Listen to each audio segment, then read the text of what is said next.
Kozhikode medical കോളേജിൽ കൈക്ക് പകരം നാവിന് ശസ്ത്രക്രിയ ചെയ്ത സംഭവത്തിൽ അന്വേഷണം medical college ACP KE Premachandran ഏറ്റെടുത്തു. കുട്ടിയെ പരിശോധിച്ച കോഴിക്കോട് മെഡിക്കൽ കോളേജിലെ 4 ഡോക്ടേഴ്സിനെയും ജീവനക്കാരെയും ചോദ്യം ചെയ്തു. അന്വേഷണത്തിന്റെ ഭാഗമായുള്ള മെഡിക്കൽ ബോർഡ് നാളെ രൂപീകരിക്കും.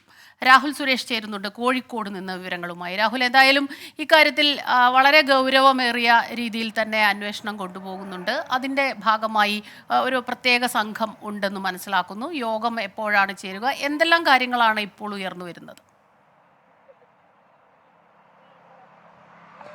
സ്മിത ക്രിസ്റ്റീന, കഴിഞ്ഞ ദിവസമായിരുന്നു കോഴിക്കോട് ചെറുവണ്ണൂർ സ്വദേശിയായ 4 വയസ്സുകാരിയുടെ കൈപ്പത്തിക്ക് പകരം നാവ് സർജറി ചെയ്തത്. കുടുംബം നൽകിയ പരാതിയിൽ മെഡിക്കൽ നെഗ്ലിജൻസ് വകുപ്പുകൾ ചുമത്തിയാണ് കേസെടുത്തിട്ടുള്ളത്. ആദ്യം കോഴിക്കോട് ടൗൺ ACP ആയിരുന്നു കേസ് അന്വേഷിച്ചിട്ടുള്ളത്. ഇന്നലെയാണ് Kozhikode medical college ACP KE Premachandran അവധി കഴിഞ്ഞ് തിരിച്ചെത്തിയത്. തുടർന്ന് അദ്ദേഹം ഈ കേസ് അന്വേഷണം ഏറ്റെടുക്കുകയായിരുന്നു. കുടുംബമാണ് നിലവിൽ പരാതി നൽകിയിട്ടുള്ളത്. ആദ്യം തന്നെ ഈ കുട്ടിയെ പരിചരിച്ച ഡോക്ടറായിട്ടുള്ള ബിജോൺ ജോൺസനെ പ്രതിയാക്കിക്കൊണ്ട് കേസ് രജിസ്റ്റർ ചെയ്യുകയും FIR രജിസ്റ്റർ ചെയ്യുകയും ചെയ്തിട്ടുണ്ടായിരുന്നു.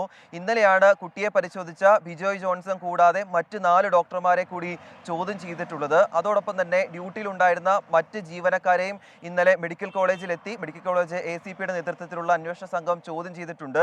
അതോടൊപ്പം കുട്ടിയുടെ ചികിത്സാ രേഖകളും ആശുപത്രി അധികൃതരിൽ നിന്നും പോലീസ് ശേഖരിച്ചിട്ടുണ്ട്. ഇനി പോലീസ് അന്വേഷണത്തെ സഹായിക്കാനായി കോഴിക്കോട് മെഡിക്കൽ കോളേജിൽ ഒരു മെഡിക്കൽ ബോർഡ് കൂടി രൂപീകരിക്കും. അതായത് മെഡിക്കൽ നെഗ്ലിജൻസ് ആക്ട് ഇതിൽ വന്നിരിക്കുന്നതിനാലാണ് ഈ മെഡിക്കൽ ബോർഡ് രൂപീകരിക്കുന്നത്. കോഴിക്കോട് DMO നാളെ ഇത് സംബന്ധിച്ച ഒരു മെഡിക്കൽ ബോർഡ് രൂപീകരിക്കുമെന്നാണ് അന്വേഷണ സംഘവുമായി സംസാരിക്കുമ്പോൾ നമുക്ക് ലഭിക്കുന്ന വിവരം. എന്താണെങ്കിലും ഈ സംഭവവുമായി ബന്ധപ്പെട്ട അന്വേഷണം മുന്നോട്ട് പോയിക്കൊണ്ടിരിക്കുകയാണ്. അതിനുശേഷം വരും ദിവസങ്ങളിൽ തന്നെ ഈ കേസിലെ പ്രതിയായ ഡോക്ടർ ബിജോയ് ജോൺസനെ ചോദ്യം ചെയ്യുമെന്നാണ് അന്വേഷണ സംഘം വ്യക്തമാക്കുന്നത്.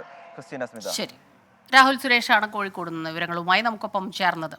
ലോകത്തെവിടെയായാലും ഏത് സമയത്തും 24 വാർത്തകളും ഓഗ്മെന്റഡ് റിയാലിറ്റി പാക്കേജുകളും എക്സ്പ്ലെയിനറുകളും വിശദമായി കാണാൻ ഞങ്ങളുടെ YouTube ചാനൽ നിങ്ങൾക്ക് സബ്സ്ക്രൈബ് ചെയ്യാം.